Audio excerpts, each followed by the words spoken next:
Hey, what's going on, guys, and welcome back to episode 5 of Glory Hunter, where we're starting off today's episode by looking at our fixtures for November, where we have two huge games in the Champions League against Club Brugge and Porto, both at home, and two really tough games in La Liga against Barcelona and Villarreal, both again at home, before ending off the episode with a simmed match away at, I believe it is Cadiz. Now, if you haven't seen the last episode, be sure to check it out, as we've definitely left ourselves with a lot of work to be done in the Champions League. So these two games today are absolutely massive as we look to secure qualification from the group.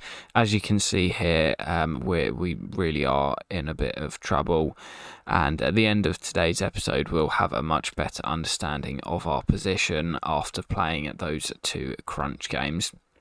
But we actually begin today's episode with some transfer business, as we delegate a deal for Mini, one of the players we've been trying to shift on, and you'll see later on in the video that finally we do manage to sell him after about 7 or 8 different clubs coming in for him. But we do get our scouting updates, as it is the beginning of the month, from Spain and Morocco, and we do actually offer Fernandez a youth deal. My apologies, I did say in the previous video that he'd already been offered a youth deal, but it was actually today that we decided to promote him to the youth team, I believe alongside Rivera, or I can't remember what his name was. He was a Spanish defender who we brought in, and he looks like he could be a real decent talent. And there are a few also here from Morocco. Issam Ibrahim, the main one. There are one or two others as well, but not a huge amount from Morocco, maybe one or two. But this month's scouting from Gonzalo Pinto, our scout based in Spain, was absolutely fantastic. There seems to actually be a few good youth players coming through.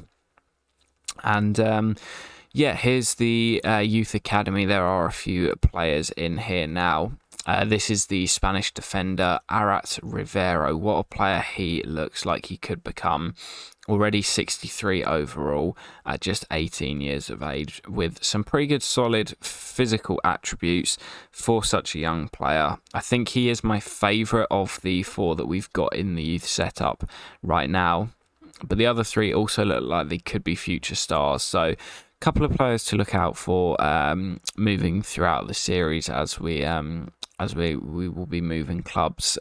We will promote all the youth players as we're about to leave a club, just so that we have all of them sort of available if we did want to pick any of them up at any of our later clubs. But yeah, these 4 in the youth setup at the moment look like they could be some stars. Issam Ibrahim, who we're seeing here, I'm not too sure at the moment. You can see me kind of flicking through. I'm not too sure what his best position is, as he's got some good physical stats, but technically he's quite a long way off it. And this fella, Federico Fernandez, striker and centre forward listed positions, but I definitely see him as more of a winger, being only 5'5". He's got 3-star at the moment and a medium-low work rate, but I've put him on the left winger plan. And hopefully we should see some development from those young players. And following that, you can see we do actually hit one of our youth development objectives for the season, which is good to see. However, I feel like the board are more focused on the on-field objectives and bringing some silverware back to the Metropolitano. With the on-field objectives, of course, being critical, we need to make sure that we hit those. But we've obviously got our own objectives. Obviously, winning everything is the task that we've set ourselves. But after dealing with the matters off the pitch, it was time to jump back on it with the return fixture against Club Brugge after a 2-2 draw in Belgium. It was vital that we picked up our first win in the Champions League this season here in front of our own fans.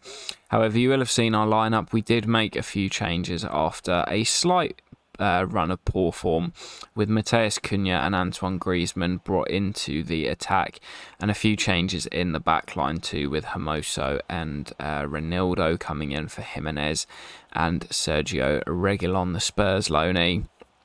And once again, we'd be facing that 3-back formation that Club Brugge line up with. So I knew we could score some goals against them, but I also had to be wary of their attacking threat. With that 3 at the back, obviously got a lot of forward-thinking players. And the first chance of the game fell to the side from Belgium. You can see their fans celebrating this goal here. Lovely bit of skill by Skov Olsen.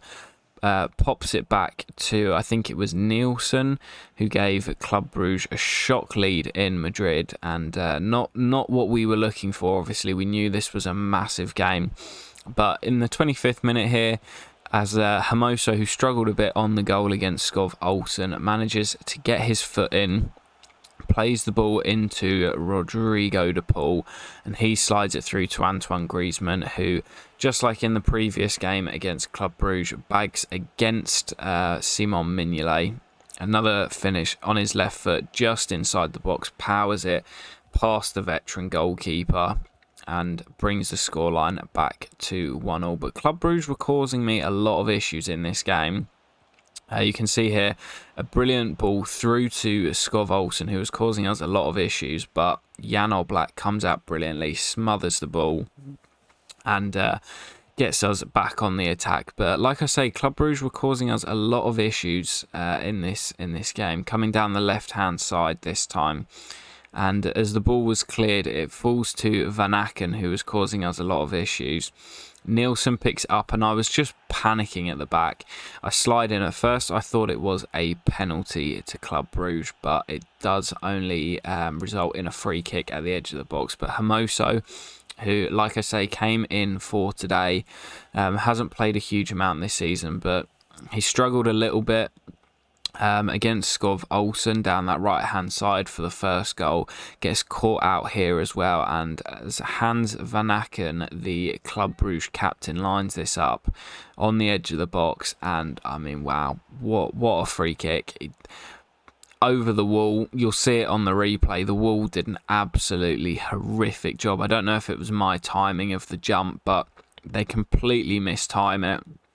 And again, the Belgians causing us huge issues in the Champions League. You can see the jump from the wall is just way, way, way too late. The ball's already over their heads by the time they've jumped. And this time, unlike in Belgium, Jan Oblak couldn't keep out Van Aken's free kick. He gave us a little taste of what he can do in that first game, where he nearly fired one into the top corner. Pretty much identical position, but this time he does fire it into the roof of the net, and I was thinking with 35 minutes on the clock that we were in real trouble here. But straight from the kickoff, I was shouting at the boys that we needed to get back into this game. And as Thomas Lemar is played down the right-hand side, not had a huge amount of goal involvement from Lemar, but it's not really his game so much anymore. But he gets down the right-hand side after receiving the ball, whips in quite an early cross into Matheus Cunha, who beats, I think it was Mekele, to the header. You can see he just gets up, throws himself at it, plants the header into the bottom corner. Mignolet can't get there once again. And from 2-1 down, you can see the emotions on the sideline. We dragged ourselves back into it at 2-2. But we knew that Club Brugge still had a threat going forward. And as Lemar, again down the right-hand side, unfortunately gives it away. And they play out around us here. We got players kind of pulled out of position. You see 4 go to the ball, but the man manages to spin him, play the ball forward. And as Yaremchuk holds it up for Nielsen, it's played into Skov Olsen. And this man, he was just causing us problems all game long. And it may have looked like some terrible defending the first time round when you saw it. But when you see it on the replay, there's a little touch away from the challenge of, it may have been Hermoso or possibly Pau Torres. You'll see it here as he comes in. That little touch there, just around the defender's lunging tackle. Just that one there. Takes it out of range of the defender. And he slams it home past Jan Oblak. And once again, we were in trouble in the Champions League. And it's just been the story of the season so far. We were pushing late on to try and get back into it. João Felix's effort blocked by the defender, and we had a corner with a minute on the clock. Comes in, we can't win the first header, and as Felix loses the ball here, we taste defeat again in the Champions League. And you'll see the table in just a moment. We are in a huge amount of trouble, and I'll be honest, as concerned as I am, I'm assuming that we're going to have a lot of chances to win the Champions League in this save.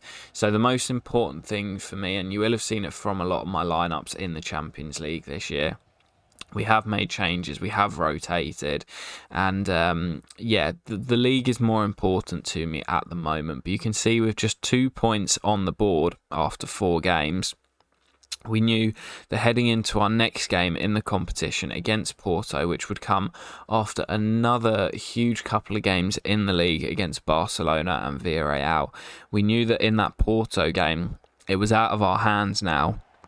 We had to win and hope that Leverkusen didn't beat Club Brugge, the top two obviously facing each other.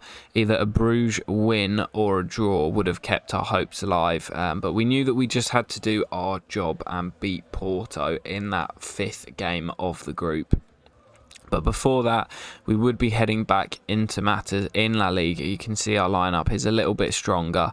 We've got Thomas Partey in. Obviously, we spoke about bringing him in during the summer transfer window for these kind of bigger games where we want to be a little bit more solid. We're not expecting to have as much of the ball. And you can see Barcelona's team here, absolutely star-studded. Fantastic starting lineup from the the Giants. That's what they are, Barcelona. And just 6 minutes in here, they came forward on their first attack. Ferran Torres down the left-hand side, knocks it into De Jong, who finds Rafinha. And this first-time pass to Lewandowski is fantastic. Completely cuts me open. The little first-time ball by the Brazilian Rafinha. And then Lewandowski, I think he's going to go through and shoot. I think that's the danger. I slide in with the defender. I think it was Pau Torres. And he just sort of stops on a dime, waits for him to come in, rolls it across to Rafinha, who absolutely slams it home past Jan Oblak. And it was a really tough game, I'll be honest. There are a few highlights that you'll see later on, which sort of summed up the game. We were just pressing forward. We had quite a lot of the ball, but not really in dangerous areas. But we just couldn't break Barcelona down. It was by far our biggest test of the season. We couldn't really create anything against them. They were solid at the back. We had a lot of the ball in these sorts of areas around the edge of the box, but whenever we got near to the goal, it was either intercepted or we had to Stegen in the way. And we really struggled, and you can see from the highlights package in this first half, I'll always kind of give a fair reflection of the game, and there weren't a huge amount of highlights to go off. It was a really tough one for us. We've been great. We've been the top scorers in the league, I believe. But it wasn't until the 78th minute where we were able to bring on some subs.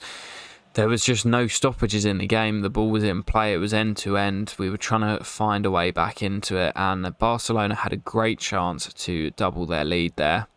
Kind of rushed by the man it fell to. I'm not too sure who it was. But look, you can see here coming forward, ball kind of in and around the penalty area. And they just had a wall of defenders who were putting our bodies on the line. You can see Jimenez there sliding into tackles. But this is exactly how the whole game went. We just couldn't really create any clear-cut chances. And as Barcelona came forward looking for a second, Rafinha gets inside Reguilon, lines up the shot, but Pau Torres, this is why we signed him. Absolutely fantastic piece of defending, but with just a few minutes left on the clock, we knew we had to be quick, and as Oblak picks up the ball, rolls it out to Carrasco down the left-hand side, he plays a through ball into Correa down the left-hand side. Great chance for us to find an equaliser, rolls it across to Felix, and he comes up with the equaliser. It's such a shame that we don't have the like the animation for the last minute goals on the old gen console, because it's such a simple thing that makes the game so much better. When you score a huge goal like this and all the manager and the players all run onto the pitch, it's just absolute limbs. But you can see what it means to Felix here, a massive goal for him. But you may have actually missed it in the build up to the goal, but Pau Torres went down, had to be replaced by Hermoso, who obviously struggled in the last game. But that was the end of the game. It was the final action from a Barcelona corner. We countered, struck late on, and as I say, as Correa rolled it across to Felix, I mean, he couldn't miss, but tucks it home to secure our point, and I believe that kept us unbeaten in La Liga this season. But you can see after the game, it did go by quite fast, but you can see that Pau Torres was actually out for 2 months, which is going to be a huge miss for us during the sort of busy period in La Liga. But following that, we had some good news as Mini was finally sold. We've been trying to get him off the books since the summer transfer window. And he has finally gone to CFR Cluj. I can't remember how much the transfer fee was. It didn't really matter. It wasn't that high of a fee, but just good to get him off the books. But following that dramatic late equaliser against Barcelona, we would head back to the Metropolitano to take on Villarreal. A really tough side to face. They're one of those that are always kind of up there challenging for the European places. Maybe not for league titles, but for European places. And after that 1-1 draw against Barcelona, the players were up for it. You can see here, straight from the off, getting after the Villarreal players. And there's a big gap in their midfield. They were playing 4-4-2 in this one, but as Lamar comes down the right-hand side, he drills it across to Carrasco, who was fantastic in the previous episode, coming up with some big goals, fires us into an early lead here at the Metropolitano. And you may have seen Stefan Savic was in the Villarreal lineup for this game. Couldn't get a block on it, kind of drops back onto the line, but Carrasco absolutely blasts it past the keeper. Can see Savic just in the frame now, kind of backing up Rulli, but it's absolutely blasted into the roof of the net by Carrasco to give us an early 1-0 lead. But I'll be honest, this game was absolutely crazy. You'll see come the end of the game the final result, but it was just a crazy game. And as Villarreal came forward here just 10 minutes in, I sort of questioned Oblak a little bit on this one, as the shot didn't have a huge amount of power, but it was Baena who eventually tucked it home on his left foot. We couldn't clear the ball here. I think it was possibly Hermoso who came into the starting lineup for the injured Pau Torres. Couldn't quite clear his lines. And as the ball was played across to Baena, he slams it home to make it 1-1, but it was a crazy opening 20 minutes or so. You can see as we go forward on the attack, Felix, who scored the late goal against Barcelona, rolling the ball into Correa, who's been a great source of goals, but also he's been great in his sort of link-up play throughout the opening stages of the season. This is a lovely angle. Back heels the ball into João Felix, who picks out the bottom corner on his left foot. But, I mean, you can tell by the highlights, it was just complete end-to-end, the full 90. We give the ball away in a bad position. And as Duvan Zapata, the former Atalanta striker, rolls the ball inside into the penalty area, it's Francis Coquelin, a man who doesn't score a lot of goals, but he ghosts into the penalty area completely unmarked. And we were struggling a lot defensively in this game. We missed Pau Torres. You see here Hermoso again going out to close the ball, not getting there, out of position. It's played over to Morales, who just before the break slams it against the crossbar. And I'll be honest, we were looking good going forward, but we were struggling at the back. We were sort of holding on Every time Villarreal came forward, they looked dangerous.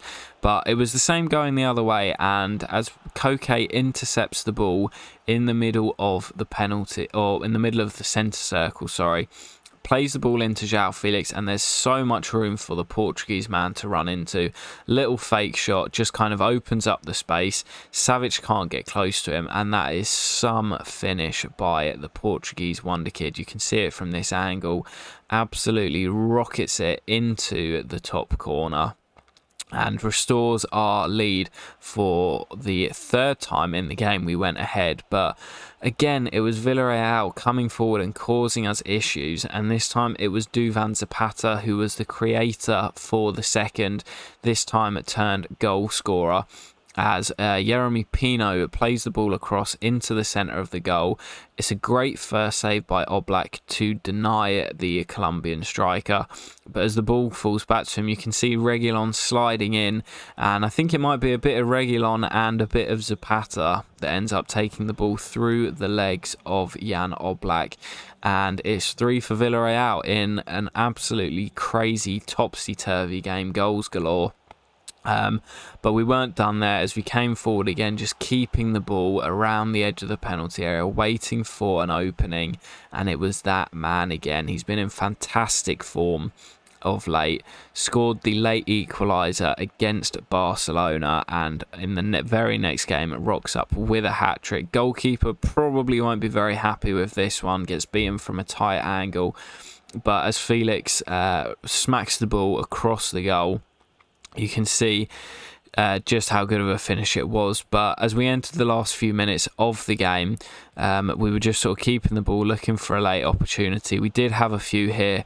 Mateus Cunha slightly overruns the ball, and as it comes back to Griezmann, I did try just chipping it over the keeper, but it was good defending in the end. But the final whistle did go in what was, as I say, an absolutely crazy, topsy-turvy goal glut of a game. João Felix, who as of late, as I say, has been in great form, and he's kind of nailed down that number 10 attacking midfield slot. It was Griezmann's to start the season off, but he's kind of gone a bit cold, and Felix has just found form at the right time, so he would start again in this huge game against Porto.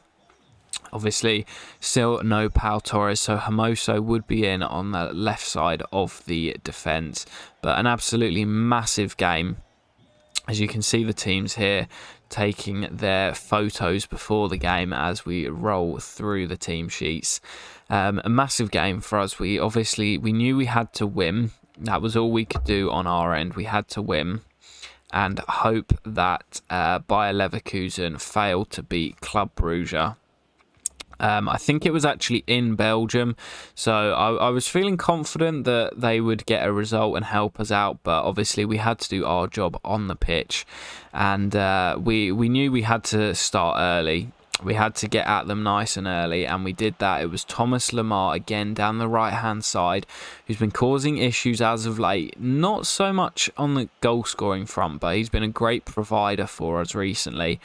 And as he bursts past the defender, rolls the ball back into Marcos Llorente. Lovely little 1-2. And there are a few men in the way, so he does really well to pick out the bottom corner and give us a 1-0 lead. But you know that we've not been too solid at the back recently, so there was always going to be chances for Porto coming the other way. And as the ball was rolled into Evan Nilsson, I don't know why I started to bring out Oblak here. It nearly worked. He nearly got the save away.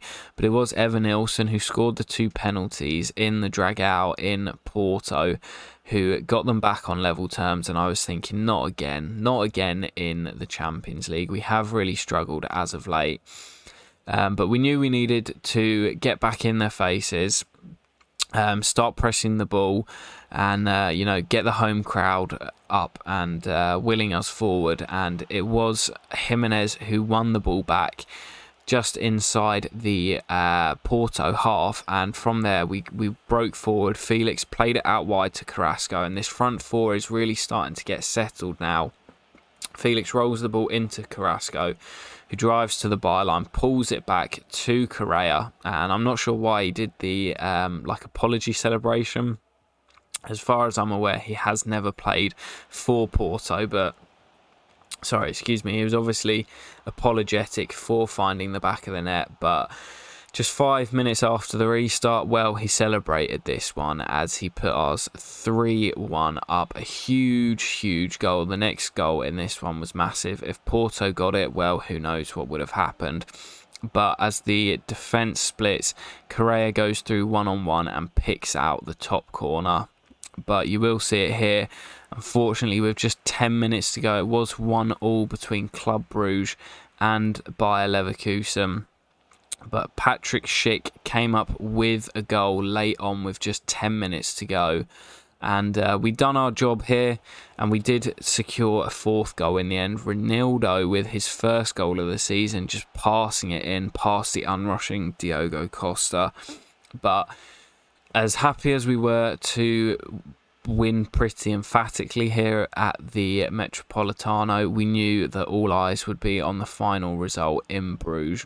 We needed the Belgian side to grab an equaliser to keep our hopes alive of progressing through the group. You can see here, as I say, an emphatic victory in the end for Atletico Madrid. Great win in front of the home fans, but would it mean anything come the final whistle in Belgium? Well, as we progress through to the post-match interview, you'll see that Club Brugge did fail to grab an equaliser. And the first question they ask is about Angel Correa, but you'll notice that they do confirm that that is us out of the group stage of the Champions League. And to be honest, we weren't good enough. And that's as simple as that. We weren't good enough in the group stage. We were slow in our opening couple of games, drawing in Porto and then losing at home to Leverkusen. We then had back-to-back games against Bruges, drew 1-2 and lost the other 3-2 in a crazy game, a couple of games. And we can match Club Brugge's points tally, but now they obviously have the better head-to-head. We now can't catch Leverkusen with just one game to go. The most amount of points we can get is 8, and they are already on 9. So we'll see. We could potentially still finish in third if we beat Leverkusen on match day 6. Then we will progress into the Europa League.